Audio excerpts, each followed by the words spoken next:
Hi, I'm Finlay and you're watching the Run For It YouTube channel. You'll see I'm holding a pair of the brand new Nike Alphafly 3 Proto running shoes.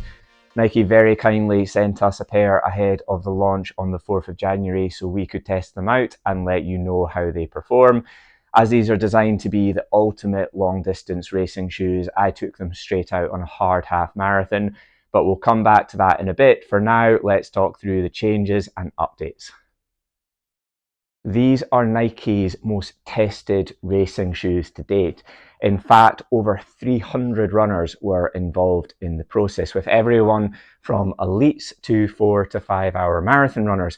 So the Alphafly 3 should be very well suited to a wide range of abilities and runners. You can even see the detail on the Proto edition with the V62 there. That signifies the number of editions that Nike went through before they were set on how the final model would look. Let's start with the midsole foam itself then. While it's the same ZoomX foam that featured in the previous edition of the Alphafly, it has been made in a slightly different way. To be more specific, the ZoomX foam has been pressed differently in the Alphafly 3, and that means that it delivers more energy return. In fact, that's 23% more energy return to be precise. Probably the most significant change to the Alphafly 3 is the continuous midsole design, and this should create smoother transitions from landing to takeoff. It should also adapt more effectively to changes in your gait cycle that may occur over the course of a run. So, for example, should you start to fatigue in the latter stages of a marathon, the cushioning should feel just as natural and as comfortable as it did at the start of a run. There's no actual changes to the Zoom Air units in the forefoot themselves. However, if you look on the bottom of the shoe, you can see this big midsole cutout and the sculpting that's actually around the Zoom Air units. And this new shaping, which is very different to the last model, helps improve the functionality of the Zoom Air unit, so you should get even more energy return back from them. Coming back to the cutouts, a lot of the weight reduction in the Alphafly 3 has come from this new midsole sculpting and also the new reductive heel design. So these are the lightest Alphafly to date. My 10.5 UK come in at 242 grams, and essentially anything that they didn't need was removed from the shoes. And the final change to the midsole is actually in the carbon fibre FlyPlate. So while this plate is designed to improve propulsion and energy return, it also serves another function, which is that of support. So the plate actually provides some structure to the ZoomX foam, but also provides a platform for your feet. And what they've done in the plate in the Alphafly 3 is widened it in the midfoot area.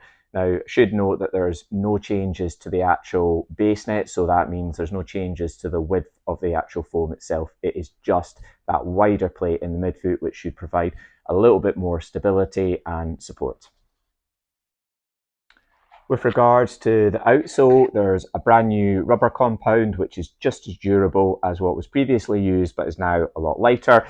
You can also see the new tread pattern on the bottom of the shoe there, and this circular design is designed to create more traction around corners and turns in both wet and dry conditions.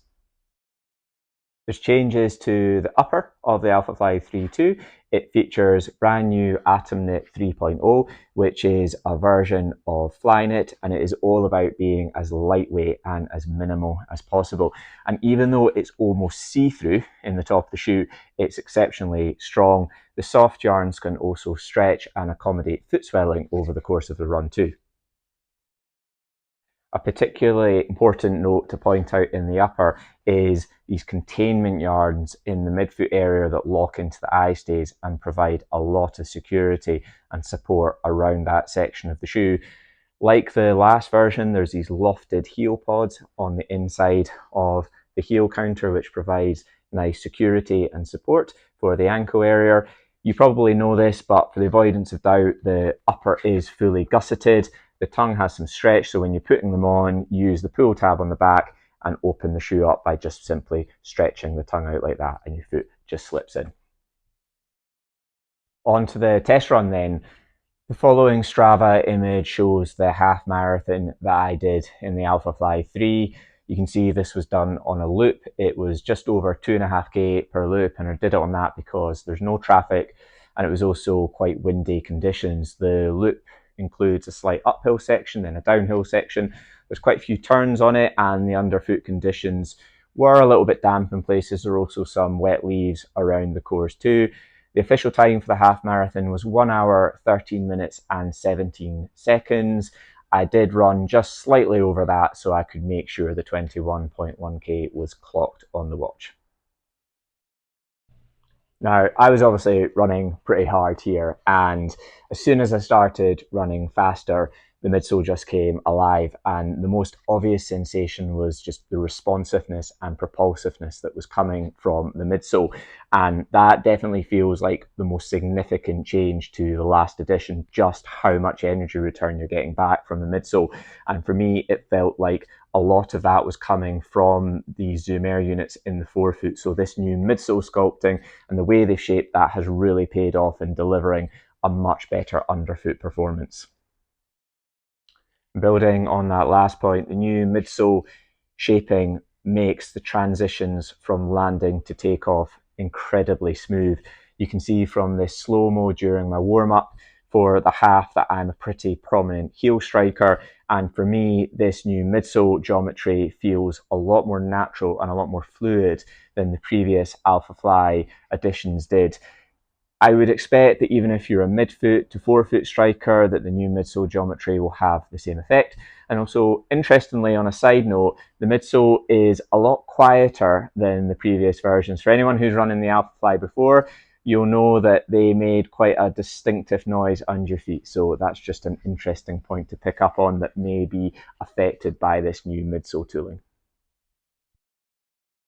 The weight reduction is also really noticeable when you're running. They just simply feel a lot faster on your feet, and there's now much less of a difference between the Alphafly 3 and the Vaporfly 3. For me, at size 10.5 UK, there's only 19 grams difference in the shoes, which you really don't notice that much when you're actually running in them. I really wasn't expecting there to be too much of a difference in terms of stability and sport. I've always found the Alphafly pretty supportive, but the midsole definitely feels more stable and more supportive. So this new plate design has obviously had quite a big effect. I think the main difference is when you're going around corners, your feet just feel much more planted in the shoes. This grip is also definitely helping because, as I mentioned earlier, I was running around slightly wet corners or even some leaves on the ground, and I actually didn't have to give up any pace once to negotiate a corner at a slightly slower speed. So the changes there have actually made quite a substantial difference to how much better this performs around those corners and on those turn points. From a comfort perspective then, I'm actually not really sure I can do justice with words to just how comfortable these feel to run in, particularly at that race pace intensity. And I think you'll just need to try them for yourselves just to see how good the cushioning actually feels. From a fit perspective, in my opinion, it's flawless. They fit like a sock, but there's plenty of space in the forefoot. The support in the midfoot area is amazing. That's probably contributing to the increased confidence while going around corners. And the lofted heel pads in the heel counter make the ankle area feel really secure, really comfortable, and really supportive. And one of the most important factors when it comes to the fit of the upper and the performance of it is that it stayed consistent throughout the entire run and it never changed. And for me, when I try super shoes on, I normally have to spend a bit of time getting the laces just right, getting the tongue in the right position. And for example, even in the Vaporfly 3, quite often after the first 2-3 minutes, I have to stop and readjust the laces just so I get the lock-in just right around my ankle area.